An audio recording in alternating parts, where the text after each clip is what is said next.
Hey everybody, this is Alan Gorman. I'm the chair of the Department of Management and Marketing at East Tennessee State University. Here again with another episode of Bucs at Work. Today I'm going to talk to Mark Nagy, PhD. Mark has consulted for nearly 20 years with a diverse set of organizations, from nonprofit local women's shelters to federal agencies that employed more than 240,000 employees. Mark has also consulted on a variety of organizational products, including developing and analyzing employee assessments, conducting training needs assessments, providing statistical consultation, implementing leadership development programs, and creating customized employee engagement surveys. He recently developed and validated a measure of team civility and has demonstrated the impact that civility has on both employees and employers in the workplace. And he's going to tell us a little bit about that today. Mark received his master's and doctoral degrees, specializing in industrial-organizational psychology from Louisiana State University. He taught at Radford University for 5 years before becoming the director of the Industrial-Organizational Psychology Master of Arts graduate program at Xavier University in 2000, and he remains in that position till today. And I want to mention I was also at Radford University for a few years right after Mark left, so we have a connection there. So Mark, welcome to the program. I'm going to ask you a few questions here. So to begin with, why don't you tell us a little bit about yourself and your background? Okay, well, I got my bachelor's degree in psychology from Bowling Green State University. So, one thing maybe for this podcast is that you don't have to get a degree in psychology, but that's what I did. But even when I was working on my bachelor's degree, I always wanted to go into I.O. Once I learned about what I.O. psychology was, that's what I wanted to do. So I got my bachelor's in psychology, and like you mentioned in the intro, I went to Louisiana State University and got both my master's and my PhD from there. When I graduated, I was lucky enough to get a job at Radford University, teaching in their master's program, and I was there for 5 years, and then wasn't really looking to move. I really liked Radford, but there was an opening at Xavier University, and which is in Cincinnati, and I'm from Ohio. My wife is from Ohio, and about a week before the job was posted, my wife's parents were involved in a serious car accident. The kind of accident you get at 3 o'clock in the morning and you're on the road by 4 o'clock in the morning. And the thought of being a little bit closer to home was appealing. And I always tell folks that I know, you might as well apply for a job. You never know if you'll get it, and you don't really need to make a decision until they offer it to you. So I applied for it, and then I was given an offer, and I still wasn't sure I wanted to take it because I liked Radford so much. But after speaking with my wife and thinking about some family things, we decided to go ahead and move to Cincinnati in the year 2000. So that's where I've been. It's a little bit about my background. Okay, excellent. Thank you. So you've been involved in consulting for a while now. Tell us about your career in human resources and organizational development consulting. Well, it started out for several years as just kind of answering a phone. Somebody knew somebody and they said, hey, you might want to talk to this person. So that's kind of how I started out. And that's a little bit of a reason why my background's a little bit varied, because I wasn't really intentional in terms of being a consultant, at least starting out. But that's what I did. And then after I did that for a little bit in Radford. And then when I moved to Cincinnati, we actually did a class project for an office of the Veterans Health Administration, and designed a 360 program for them. And I honestly was just in the room kind of thing. And somebody said, you're working on that employee satisfaction survey. Mark did his dissertation on employee satisfaction. You ought to talk to Mark. And I'm sitting there going, I'm in the room. Like they were talking like I wasn't there. But that was wonderful. I ended up being on a team that helped develop the nationwide employee engagement survey, as it became to be known, part of which was based on my dissertation work. And I was on a team for about 11 years developing and modifying the survey, and not only doing that, but doing the data analysis and the presentation of the results to about 140 hospitals across the country. So that was the 240,000 person agency that you mentioned. But again, I wasn't really like actively seeking it. It sort of kind of fell in my lap, and then once that kind of when I started, and it's not because of me, it was because of the director, but when I started consulting with them, they had 4 people in their office. When I left, they had 54. So a lot of the work that I did and a lot of work that our team did as part-time consultants ended up being taken over by full-time hires. So my time there came to an end, and kind of at the same time, my wife was doing some contracting work doing Lean Six Sigma training and consultation with that as a contractor. And we just decided, hey, let's see if we can make a go of this. And we bought an office condo, and I've been maybe a bit more intentional about the consulting since then, meaning I have a LinkedIn page, and and a web page. That's my intention. But because of that, a lot of the stuff that I did was sort of people calling me and asking me for help on various things. That's great. Tell me a little bit about, being a scholar practitioner, which we talk a lot about in the I.O. world. What's it like being both a consultant as well as an academic, and wearing really 2 hats at the same time? How do you deal with that? Alan, it's a dream. I mean, I know that sounds like I'm a geek, and maybe I am, but my goodness, I mean, I.O. is so applied, right? But yet it also has that scientist basis as well, that science basis as well. So a lot of the stuff that I do as a consultant, I bring into the classroom. I mean, a lot of it.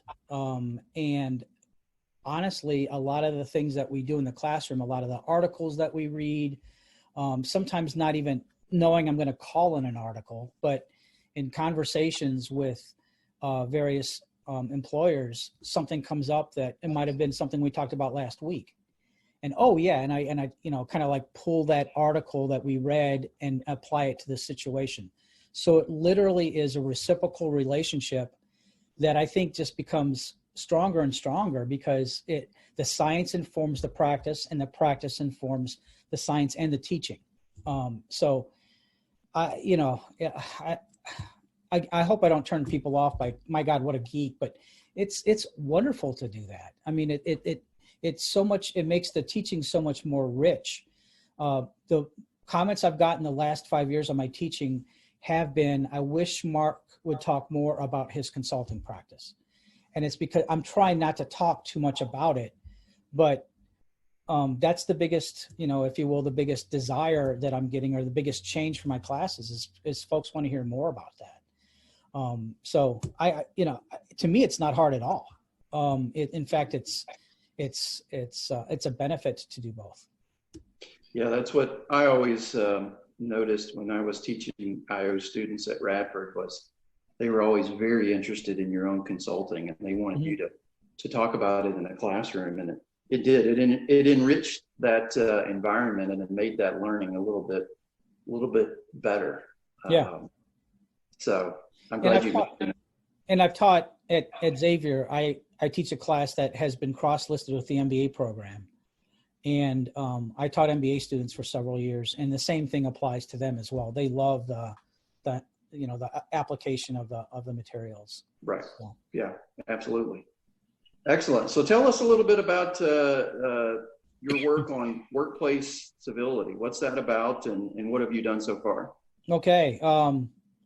Story time. I mentioned the work that I did with the Veterans Health Administration, and they began an initiative called Civility, Respect, and Engagement in the Workplace. So CREW, CREW was their acronym. And they wanted on the team that I was on, the employee engagement team, they wanted a survey of civility yesterday. And I mean that. I mean, they wanted it done. Now, at the time, I was familiar with the incivility research that had been done and thought, oh my gosh, I'm totally cool, because there's like 10 people in the country that know about this, and I'm one of them, and I'm going to tell them all about incivility. And there was a measure that Cortina had, and whatever, and we could look at that.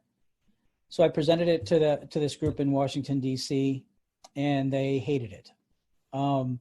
They said, we don't like it because it's negative. Has somebody been rude to you? Has somebody rolled their eyes at you? All the questions were negative because it was measuring incivility.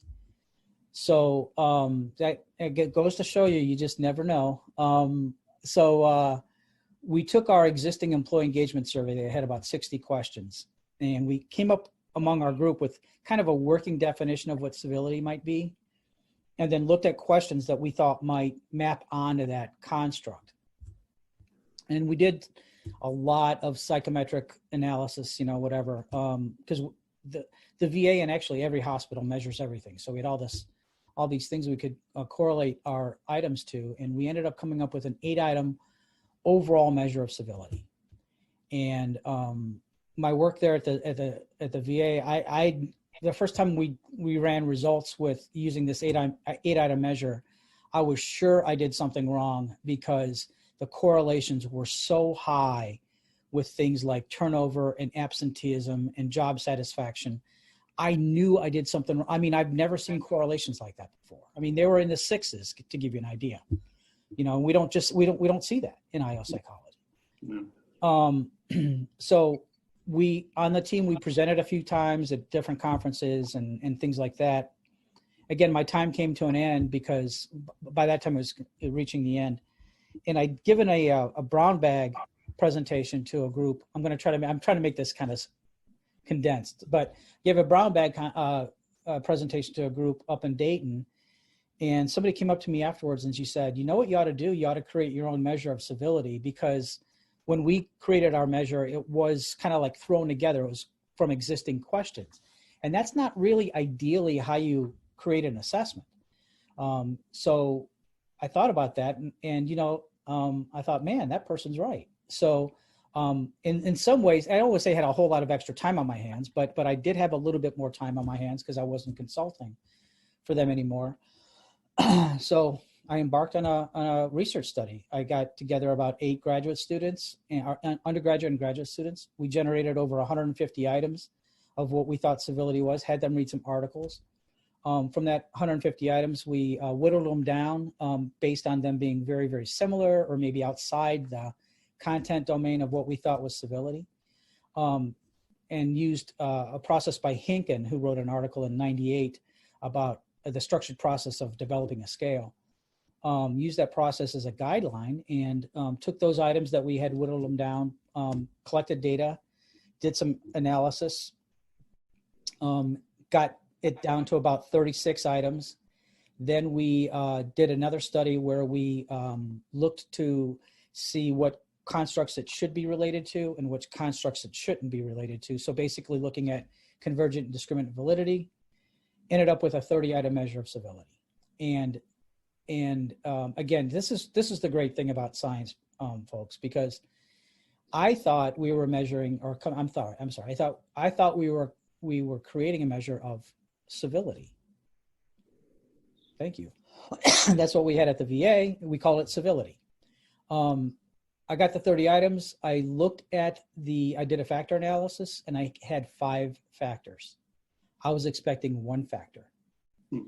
And I looked at it and it was very clear. There were 5 very clear factors. And I went, oh my God, what did I do? But looked at the factors and looked at the items, because that's what you do with factor analysis. You look at the items. And 1 factor was all about I, had the word I in them. Like, I do this. I behave in a way that fosters civility in the work environment. I do this, I do that. So individual civility. Another factor had the word supervisor in just about every question. So it was the supervisor civil. Another factor had the word coworker or peer or some version of that in just about all the items. So there was a coworker dimension. And then you start saying, wow, this makes sense. What do I do to contribute to civility? What does my supervisor do? What do my coworkers do? And then the other two dimensions was basically the work environment. So it wasn't really in reference to a single person, but more like the culture of the organization. And then the final one was civil communication. Things like sarcasm is used inappropriately in the workplace. So again, not really mapping onto an individual or group, but more about the general behavior. So the civility measure assesses 5 different dimensions of civility. And what's I think totally cool about it is that you can give this, and by the way, this is to assess team civility. So it's not, I'm civil at the grocery store and I'm civil on my bowling league and I'm civil in church. It's in my work group. So the questions reference the work environment and the work group. So it's not like a personality measure where if you're extroverted at church and in a bowling alley and at work, you're probably extroverted all the time. This is in reference to the work group that you work in. So what's cool about this, though, is that you can give this to a work group, and if they have low civility, you can sort of identify the source of it, because it might be the supervisor, or it might be the organizational culture, or it might be the coworkers. So from a practitioner, so here you go. Here's the last question about science and practice kind of informing each other. This was done scientifically, but it's a great practitioner instrument, I think, because you give this to a group and you're not just trying to fix civility, but you're identifying the source of the low civility, and then you can be more targeted in your approach. And not, maybe not surprisingly, but from my work at the VA and also some work that's been done subsequently in the sciences, civility is very strongly correlated with things like turnover. I mean, the research suggests that at least 1 out of 8 people leave an organization simply because they've been treated in an uncivil manner. Nothing to do with their job, nothing to do with their supervisor, nothing to do with their pay, has to do with how they're treated. So related to absenteeism, turnover, we even found at the VA that it was related to the filing of EEO complaints. Hospitals that had a higher civility score, aggregate score, so about 1,000 people per hospital, if they had a higher civility score, they spent less than half on investigations for formal EEO complaints, let alone the settlements that would come out of those. We didn't have access to the settlements. A lot of times they're, not public record, but we did have access to the investigations. And just the investigations, they spent less than half than hospitals with low civility. So this has a lot of impact on employee-related behaviors, but also on monetary outcomes as well. That's great. So based upon the assessment, then can you design interventions for companies on how to deal with that situation? Yeah, absolutely. I mean, if it's an individual, like a supervisor, our recommendation would be that you get that person coaching. For whatever reason, but certainly individual coaching would be appropriate there. If it's among coworkers, then that's more of a team issue. And what we've designed a training program, and primarily my business partners designed a training program with some input from me that revolves around some skill-based training in terms of conflict resolution, emotional intelligence, communication skills, and what we would call attribution biases. So like the fundamental attribution error, self-serving bias, some stuff out of social psychology. But we have some awareness, some skill building in that training, as well as facilitation. Because what we found is that, and this also was done at the VA, but when you get a team together, a lot of times the team members don't understand or appreciate what other people's role is on that team. Understanding what their role is very, very important. And also through that, you identified a shared purpose or shared goal that everyone's working towards, and you understand then what everyone's contribution is to that. So whenever there is some sort of issue or conflict or what have you, it's easier to understand what that person is going through. If you're waiting for a report, now you understand why that person might be a little bit late with that report, because they may be waiting on somebody outside of our team, for example. So it enhances understanding among team workers. And again, that's part of the training that we have, which is again part facilitation, and really in some ways it's just communication, but it's grounded in understanding others' roles, understanding what your role is. So, Alan, we might end up doing a job analysis if people don't understand clearly what their roles are. We might start with there and look for gaps and overlaps among the team members. So there is some, there's like layers to this training, but the training is determined by the assessment results. Because if the team is okay, you don't need to do that kind of training. It may be just a supervisor. Right. So, yeah, I'm finishing up teaching a class right now on training and development, and that's one of the things I'm sure as you've heard is a lot of companies think it's all about training. We'll fix everything by training everybody, and it's like, wait a minute, that's not always the issue. Yeah, it's not. Yeah, you're right. Yep. So, what do you love most about your career in consulting? What's that one thing that gets you going? I think everyone gets into this area, consulting, psychology, management. I mean, maybe I'm wrong, but I think we have a desire to make a difference, right? We have a desire to help people, help organizations make a difference. And that's what gets me going, to work with individuals and to maybe have a little bit of a part in them developing, blossoming. Maybe sometimes it's just realizing that they do have the ability. A lot of times, some folks have never been told that they can do this. We did a leadership development program for a company a couple years ago, and I remember meeting this guy for the first time, and he was never asked, "What do you think about this?" And you could literally see his body language change because somebody actually wanted to know his opinion on how to improve things. Yeah. My gosh.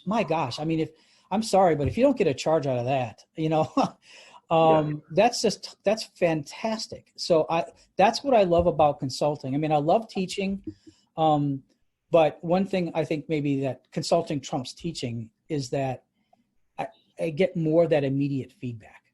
And right. Gosh, that is so darn cool. So it's making it's making them happy. It's making employees happy. Yeah, it's making the organizations more efficient and more effective. But really, it's working with people and having that kind of direct, maybe a little bit of that a direct impact on that change in behavior. Yeah. I just love that. Excellent.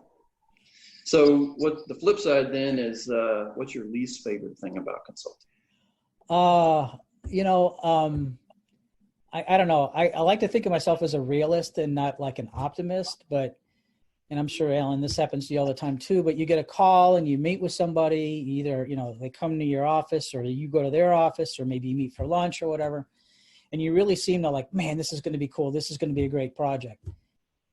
And then it fizzles, it never gets off the ground. And it's almost like that Lucy with the football and is asking Charlie Brown to kick it. Now the good thing is that doesn't happen all the time, but it does happen. And unfortunately it happens because a lot of times of factors beyond your control. So it's not like I did something wrong in the meeting or they didn't like the idea. We just worked with a company, we're working with a company, and our primary contact, how shall we say, got reassigned, got furloughed, given what's going on right now, and nothing you can do. Man, you thought, gosh, you had such a great call and everything, and there's all this excitement, and then it's just sort of like gets the plug pulled on it. And that's going to happen in consulting. But I wish that didn't happen, because once, you make a connection with somebody and you get real excited about it, it's a little disappointing when it doesn't follow through. And again, the thing that really is terrible is it has nothing to do with you. And sometimes it has nothing to do with the primary contact. It's just sort of extraneous factors But that's, we encounter that in the classroom, because every class I teach, we try to do a real world project for a company or an entity. And we were getting ready to do a training project with a local organization here. And unfortunately, the young lady that was our contact She was tragically killed in a car accident. Oh my goodness. Oh. And, there was nothing we could do for, that project. And so, I had to back up and punt. And I told the students, this is something that you encounter out there in the business world as things change, people change, budgets change. You got to deal with it and move on. And so, that was obviously a very extreme, tragic event that happened. But, it's an example of, this kind of work. So, yeah. Yep.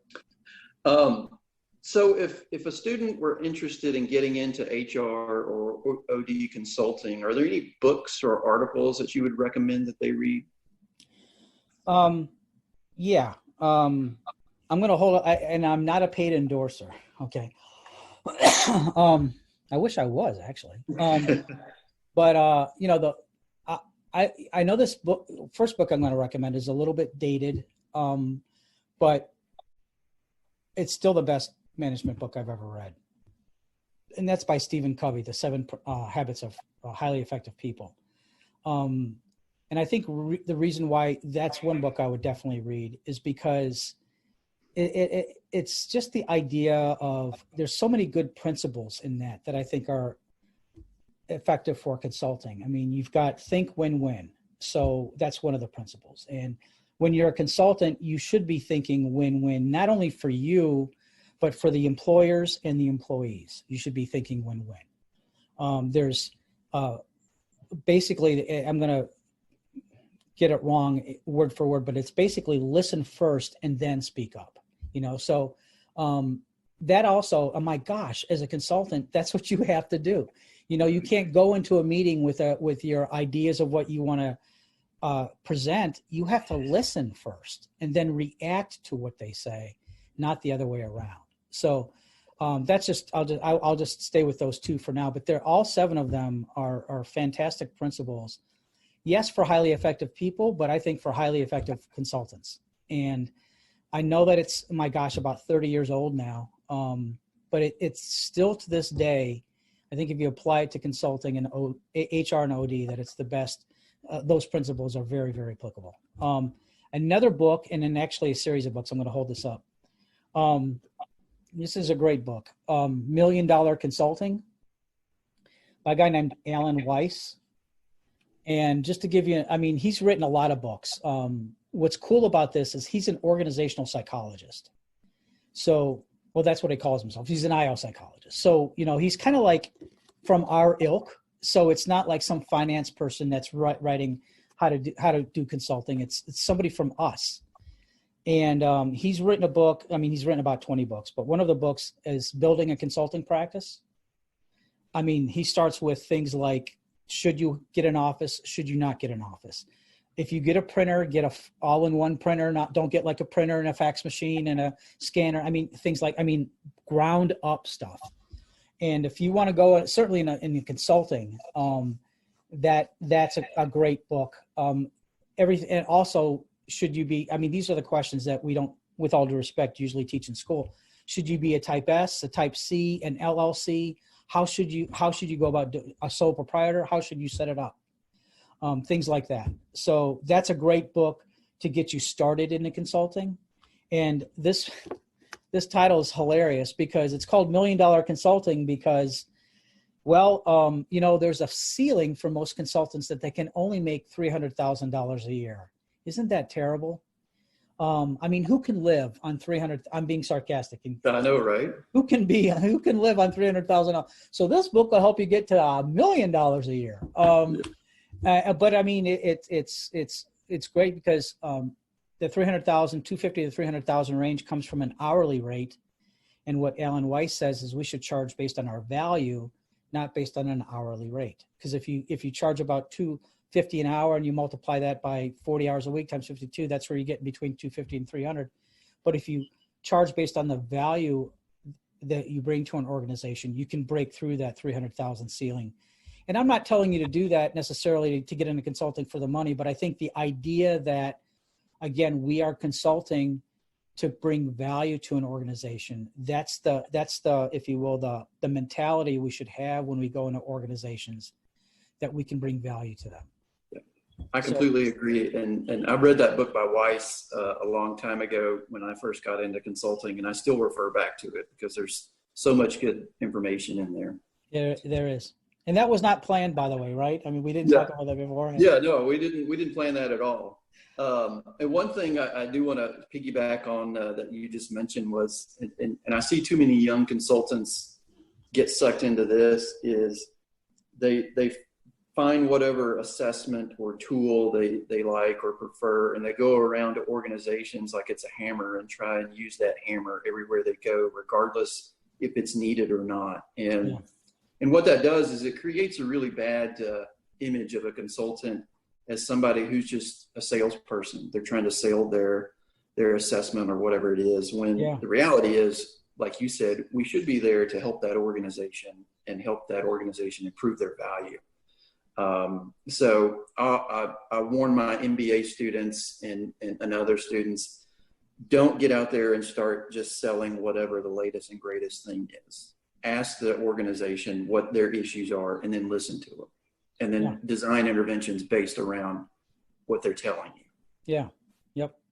So, excellent. So if one of my students is interested in a career in consulting, what is something they could be doing right now to prepare? Again, I certainly would read that other Weiss book. This book is that $1 Million Consulting is like after you kind of have established yourself a little bit, but certainly in the beginning, the questions of like LLC versus type S versus type C, sole proprietorship. So there's a lot of finance stuff. And I know that getting an MBA, they may get some of that. They may get maybe even a lot of it, but I would certainly be well-versed in that. The idea of marketing yourself, depending on what they major in, may or may not be information that's readily available. And again, and I'm telling you that, and as I said in the beginning of this, I never really marketed myself. I mean, I just kind of like answered the phone. But actually, that's the best kind of consulting, is the word of mouth. And I would learn some of those, if you will, amino acids of consulting, what kind of company you want to be, what's involved with that. But then after that, I would really think about how you want to position yourself, in the marketplace. Do you want to be known as someone that primarily is a kind of a jack of all trades? Do you want to be primarily known as a leadership person or a talent management person or a comp and benefits person, an assessment person? But think about that also. So get some of the building blocks in consulting, and then think about what areas you want to either specialize in or generalize in. And to me, there's advantages and disadvantages to both. But at the end of the day, I think you have to follow your passion. And some people might get bored just doing leadership, for example. That's not a bad thing. That means that their passion is more than just leadership. So be a generalist. On the other hand, if your passion is talent management, then don't make yourself be a leadership expert. Go into talent management. I mean, honestly, if you follow your passion, that's going to come out when you're dealing with potential clients. All of consulting, and I know, Alan, you know this, it's really all about relationships. And at the core of having a good relationship is being authentic. I mean, you can't maintain a relationship for very long if you're not authentic. Right. So start with identifying your passions, be authentic, because that is going to filter into your relationship building, which is then going to filter into your consulting practice. Great advice. I could not agree more. So if you were back in school right now as a college student, what is one thing you know now that you wish you had known back then? Can I say two? Sure. Because one of them might not have to do a whole lot with consulting and HR.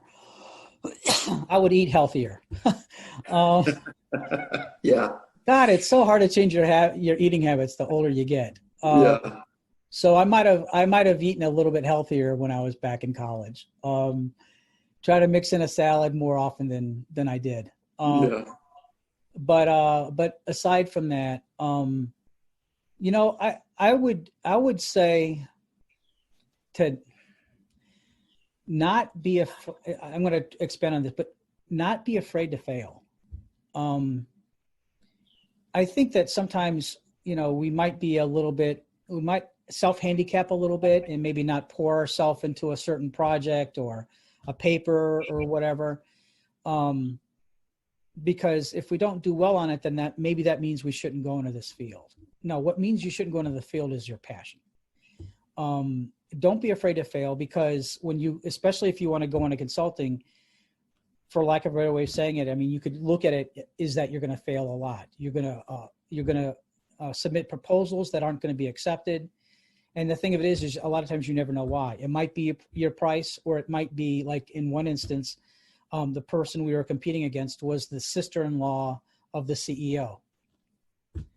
You know, I'm glad we know that now, but I mean, you know, there was a time frame when we didn't know that, and we're saying, what did we do wrong? So, there's a ESPN documentary now on Michael Jordan, the Last Dance, and one of the things that I've always admired about Michael Jordan is he was never afraid to fail. He was never afraid to take the last shot in the game. You know, and I know I'm going back for some of the people that might be looking at this. You know, he played basketball before the 21st century, but you know, he was never afraid to fail. I mean, he walked away from basketball and tried to be a Major League Baseball player, and he wasn't afraid to fail. So I would just simply say, believe in yourself. I wish I would have believed in myself more, but even more importantly than that, I wish I wouldn't have been afraid to fail. And there's nothing wrong with that. If you give your best, there's nothing wrong with that at all. Absolutely. Great advice. Thank you. Sure. And last question, what are you most proud of in your career? Wow.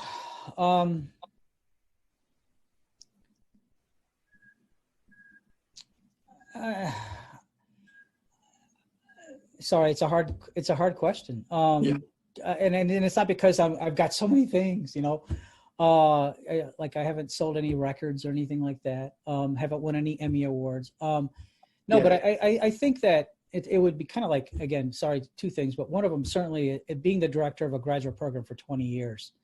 We have about 200 graduates, and, you know, many of them have gone on to be successful, very successful. And, you know, I see them getting promoted and them having kids and buying houses and things like that. Hopefully part of that is because they were trained well in our program. So I guess that's one thing I'm proud of. And I'm also honestly proud of the work that I did at the VA. I know, you know, certainly not anywhere near the front lines of working with our veterans, but if by developing an employee survey that was able to improve the lives of some of the healthcare workers that then spilled onto the care of their veterans. I mean, I hope I had, you know, if I had anything to do with that, I'd be incredibly proud. Not going to wave a flag or anything like that, but my gosh, people who fight for this country, I think, deserve everything. And absolutely. And if by helping develop and analyze and then give the results in an employee survey, if that ultimately led to improved care for our veterans, then I don't know if I can't top that. Yeah. You know, I don't know that I did, but if I did, then I'm most proud of that. Yeah, that's awesome. Well, Mark, thank you for joining us today. If somebody wanted to get a hold of you to talk about consulting, whether it be a student or maybe they're interested in learning more about consulting, how can they do that? Well, two places, actually.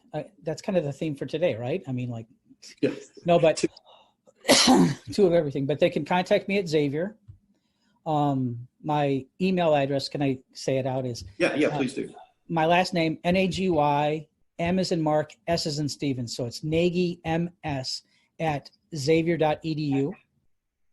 Or they can contact me at our consulting firm, which is Mark, M-A-R-K, at, and do I have a card somewhere? Mark at marcusmgmt.com. So it's marcusmgmt.com. Either of those places, you can email me and I'll get back to you, in touch with you as soon as I can. Excellent. Excellent. Well, thank you for sharing your time with us today, Mark. I really appreciate it. And Sure. If there's ever anything we can do for you all, please let us know. I will. And Alan, good luck to you all. And Alan followed me at Radford, and I felt, as I said in the beginning, I was a little bit ambivalent about leaving. And I didn't know Alan before he started there, so I got to be honest about that. But we met at a PSYOP. I think it was maybe the first PSYOP.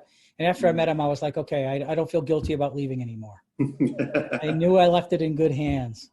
So. Thank you. Thank you. Yeah, speaking of PSYOP, we should be there right now. I know. Isn't that crazy? Yeah, I know. So hopefully next year. Next year, New Orleans. It'll hopefully make up for it. Oh, yeah. New Orleans will be fun. Yeah. It'll be fun. All right. Thank you so much, Mark. I really appreciate it. You're welcome. Take care. You too.